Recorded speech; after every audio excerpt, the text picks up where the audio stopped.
Tanya Coffee en live avec un invité, un ami, mon voisin, mon frère, Daniel de la Géoula. Merci Daniel, une folie. On va faire le Tanya Coffee ensemble.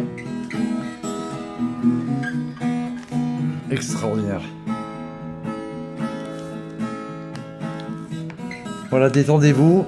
On est là aujourd'hui, le lundi 14 août, 22 Menachem Av, et ensemble, avec une musique de Géoula, Daniel qui s'est remis à la musique depuis quelques années, grâce au Rabbi Melech HaMashiach, en vérité grâce au premier Farbrengen qu'on a fait ensemble. Mais ça, on racontera ça une autre fois, Bezrat Hashem en live. Aujourd'hui, c'est Tanya Coffee, en musique de la Géoula. Donc aujourd'hui, le Balatania nous explique qu'en fait, bien que cet éclat éclaire là-haut, bien qu'il se répande sans limite et sans fin, afin de vivifier les mondes cachés sans restriction et sans terme, comme l'explique le Hydra Rabbah dans le Zohar.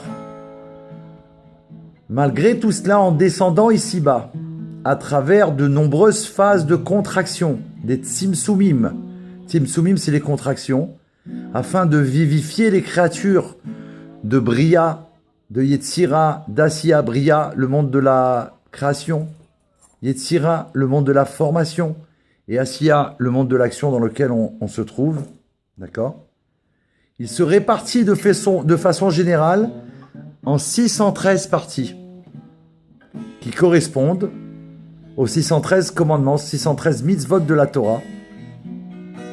Il s'agit en fait de 613 manières de révéler cet éclat de la lumière de l'En Sof, béni soit-il, afin d'éclairer l'âme de l'homme qui comprend 248 membres et 365 nerfs. C'est extraordinaire. Ce qui correspond donc l'addition à 613. Et comme c'est expliqué, donc 248 et 365, c'est expliqué dans le chapitre, déjà été expliqué, pardon, dans le chapitre 4 et le 51 de la première partie du Tanya Kadisha. Tout comme le corps physique comprend 248 membres et 365 nerfs, l'âme divine en compte l'équivalent, qui sont 613 formes de révélation et de force, et il en est de même également pour l'âme animale. En effet, les deux âmes s'introduisent dans le corps et leur adéquation doit donc être parfaite. C'est cette âme, dit le Admour HaZaken en effet, qui est la finalité essentielle de la descente et de la révélation de cet éclat ici-bas, à toutes les créatures de Bria, de Yetzira et d'Asiya. Car leur objectif ultime est l'homme, comme on le sait, et là il donne une explication extraordinaire que je vous transmets. C'est précisément parce que l'homme est la finalité ultime de la création, parce qu'elle fut réalisée pour lui, afin qu'il bâtisse pour Dieu une demeure ici-bas, comme c'est expliqué dans le chapitre 37 de la première partie du Tanya, qu'il y a apparu le dernier. Donc l'homme, bien que c'est le but de la création, il a apparu le dernier, lorsque tout était prêt pour le repas. Comme c'est expliqué aussi dans les Tikkuné Zohar, parvenu dans un monde achevé, conçu pour voiler Dieu, il y reçut pour mission de révéler sa présence en chacun de ses aspects. Donc c'est ça le but d'un juif, c'est que ici-bas, à travers et avec l'outil de la Géoula, la Torah, Baruch Hashem, on doit révéler Dieu, c'est-à-dire l'essence de Dieu.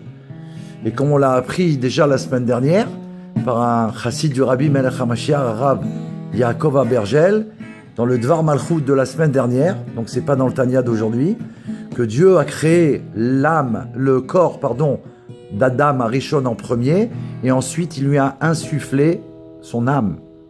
Ce qui veut dire que puisque là, le corps a été créé en premier, et en plus, il a été créé par l'essence d'Hachem, lui seul, le corps, peut dévoiler et révéler l'essence de Dieu. Donc voilà le travail que nous on a à faire, Baruch Hashem.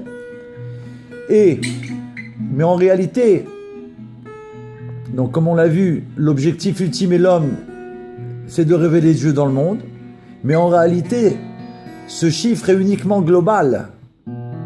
Et plus précisément, chaque mitzvah se répartit en une multitude d'aspects sans limite et sans fin, qui sont les corps des halachot, des lois spécifiques à chaque mitzvah que l'on peut dénombrer. Vous savez que les lois, les halachot, comme c'est expliqué, cette expression désigne toutes les dispositions concrètement applicables telles qu'elles sont définies par le Shulchan Aruch et précisées par les décisionnaires. Il est clair que l'on peut les développer à l'infini, imaginer sans cesse des situations nouvelles, d'autres formes d'application. Mais pour autant, l'ensemble de ces dispositions reste bien lié à l'une, précisément, des 613 mitzvot de la Torah. Donc, pour revenir au texte, et plus précisément, chaque mitzvah se répartit en une multitude d'aspects sans limite et sans fin, qui sont les corps des halachot spécifiques à chaque mitzvah que l'on ne peut dénombrer. Ainsi qu'il est écrit, les reines sont 60, les reines, la femme du roi, les reines sont 60, qui sont les 60 traités du Talmud. Et les compagnes n'ont pas de nombre, ceci se rapportant aux lois, aux halachot, qui sont la projection de la volonté supérieure. Il en est strictement de même pour l'âme de l'homme. En effet, il y a, ça c'est une note extraordinaire, il y a un nombre bien précis d'âmes juives, 600 000. Mais chacune d'elles se répartit à son tour en une infinité d'étincelles, chacune d'entre elles étant en mesure de vivifier un corps et donc de lui permettre d'assumer sa part et son sort. En effet, toutes les âmes du monde se trouvaient incluses en Adam, le premier homme. De façon générale, son âme se répartissait en 613 parties, 248 membres et 365 nerfs. Mais plus précisément, elle se divisait en une infinité de parcelles, qui sont les âmes de tout Israël, depuis l'époque des patriarches, celles des fils de Yaakov, jusque et y compris celle de la venue du Mashiach. Lorsque se réalisera la promesse, selon laquelle la multitude des enfants d'Israël égalera le sable de la mer, qu'on ne peut ni évaluer, ni compter, tant il est nombreux. Et pour terminer, on va citer les deux notes intéressantes par rapport à ce qu'on vient de détailler. Il résulte donc de cette analyse que l'âme d'Adam, le premier homme, portant en elle une infinité d'étincelles qui sont autant d'âmes juives, contenait en elle des aspects sans nombre de la révélation de la volonté supérieure. Par la suite, chacune de ces âmes, s'introduisant dans un corps physique, doit être en mesure de mettre en évidence ces aspects de la volonté de Dieu. Et Bezrat Hashem le Tanya montrera par la suite qu'il en était de même également pour l'âme de notre père Yaakov Avinu. Daniel, je crois que dernièrement tu as fait ton 3e disque, Baruch Hashem, grâce au premier Fabringen qu'on a fait ensemble. Que Dieu soit béni à jamais. Merci. Je voudrais te souhaiter un grand succès de la part de tout le monde, de tous les enfants d'Israël. Que chacun y dévoile son talent comme toi, puisque tes 2 premiers CD ont chacun une chanson sur la Géoula. Le premier, c'est Hypno Géoula, je crois, Daniel. Oui, c'est ça. Et dans le deuxième, il y a une chanson aussi sur la Géoula. Train. Géoula Train.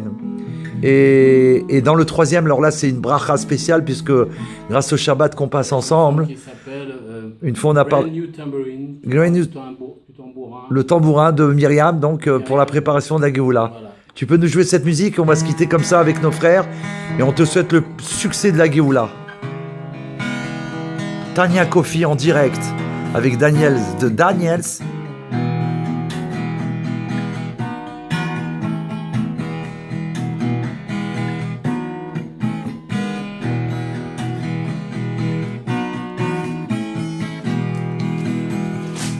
Waiting for the sunny sky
Yechia Melech HaMashiach. C'était Tanya Kofi en live de la Géoula.